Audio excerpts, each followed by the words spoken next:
Você já parou para pensar como a vida pode virar de cabeça para baixo da noite pro dia? Um dia você é um dos homens mais poderosos da música, dono de festas lendárias em mansões milionárias, cercado de artistas, modelos, políticos, empresários, flashes e câmeras, e no outro, você está diante de um juiz que olha nos seus olhos e decreta 50 meses de prisão. Pois é, meus amigos, Sean Diddy Combs, ou simplesmente Diddy, o ícone que muitos acreditavam intocável, acaba de receber uma sentença que está sacudindo não só a indústria da música, mas também a forma como enxergamos poder, fama e impunidade. E eu sei o que você pode estar pensando agora, mais 50 meses, pouco mais de 4 anos, isso não é nada comparado ao que poderia ser. E de fato, é aqui que a história começa a ficar ainda mais interessante. Por quê? Por trás dos números frios da sentença, existe uma narrativa muito mais sombria, muito mais perturbadora, que envolve acusações de prostituição, tráfico sexual, manipulação psicológica, processos milionários, e claro, o brilho cintilante de uma carreira que parecia inalcançável até agora.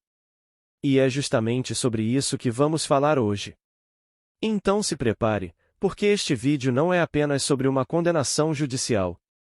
Este vídeo é sobre a queda de um império, sobre como a imagem cuidadosamente construída de um astro mundial pode se desfazer em segundos, revelando o que muitos acreditam ser uma rede de abusos, segredos e silêncios comprados a peso de ouro.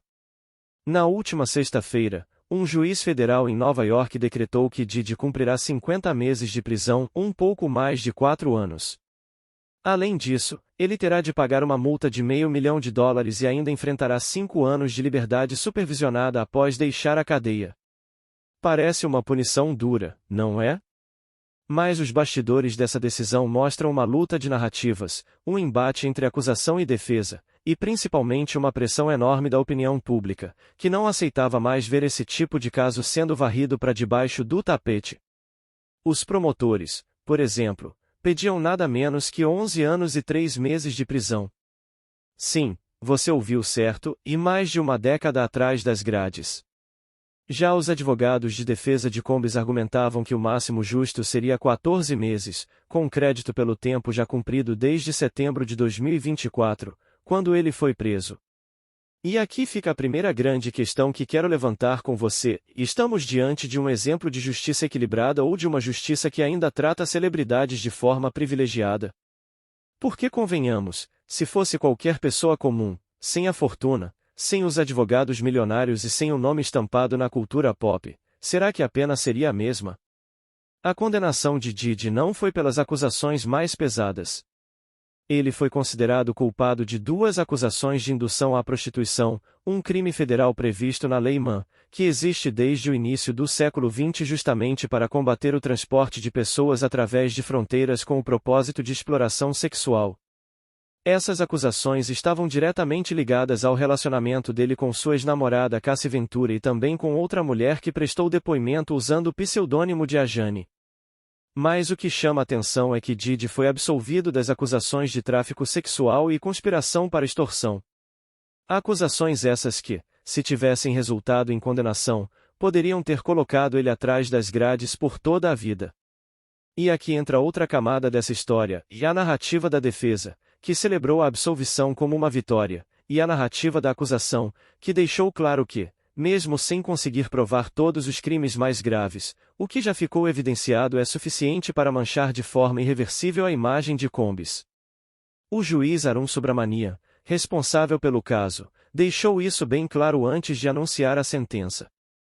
Ele reconheceu a influência positiva que Diddy teve na música, na moda, nos negócios, mas afirmou categoricamente, e nada disso apaga a conduta abusiva. E foi além, e disse que a punição precisava ser exemplar, para que outras figuras de poder entendessem que não dá mais para usar fama e dinheiro como escudo contra a responsabilidade.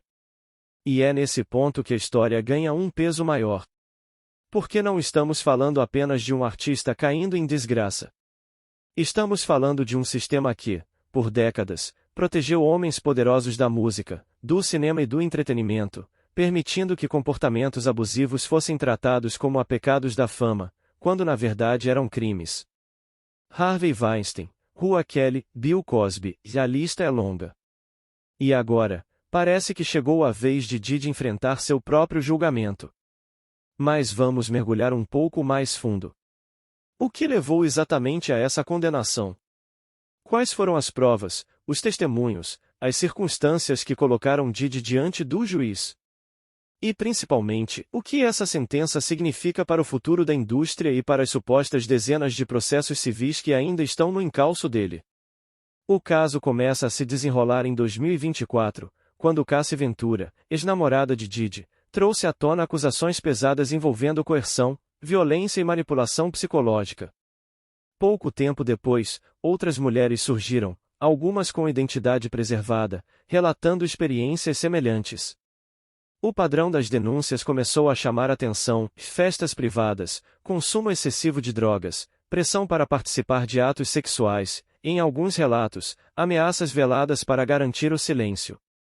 E aqui fica um detalhe irônico e perturbador ao mesmo tempo, e muitas dessas festas e encontros aconteciam em ambientes luxuosos, promovidos como celebrações do sucesso, mas que, segundo as denúncias, escondiam práticas de exploração e abuso. É quase como se o brilho dos holofotes fosse usado como cortina de fumaça para algo muito mais sombrio.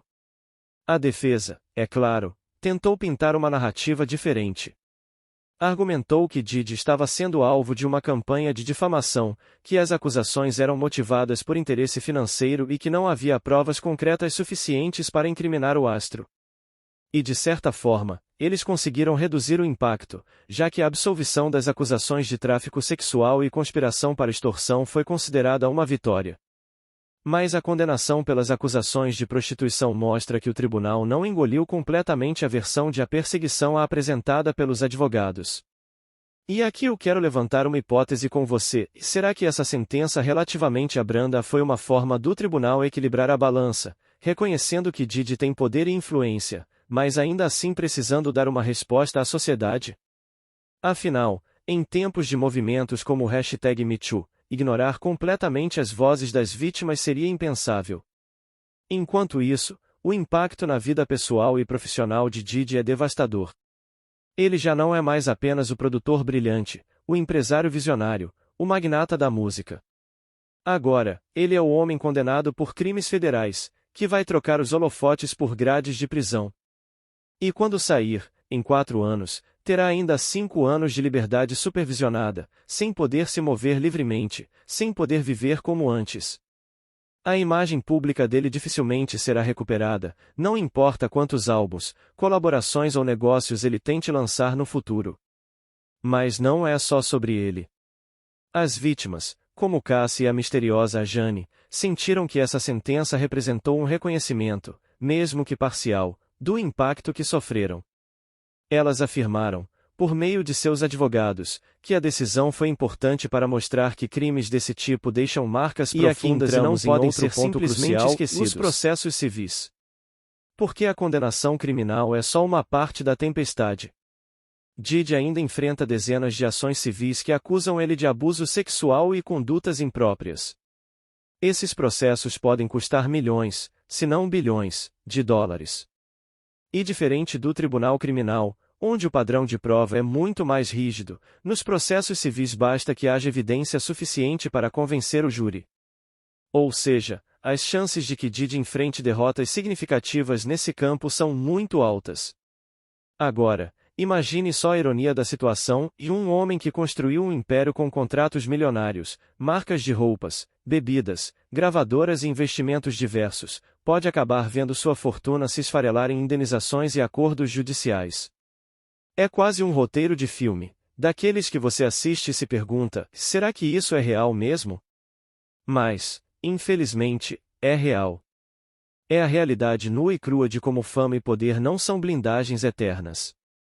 Mais cedo ou mais tarde, a verdade encontra seu caminho. E é claro que ainda existem muitas perguntas sem resposta. Será que novas vítimas vão aparecer?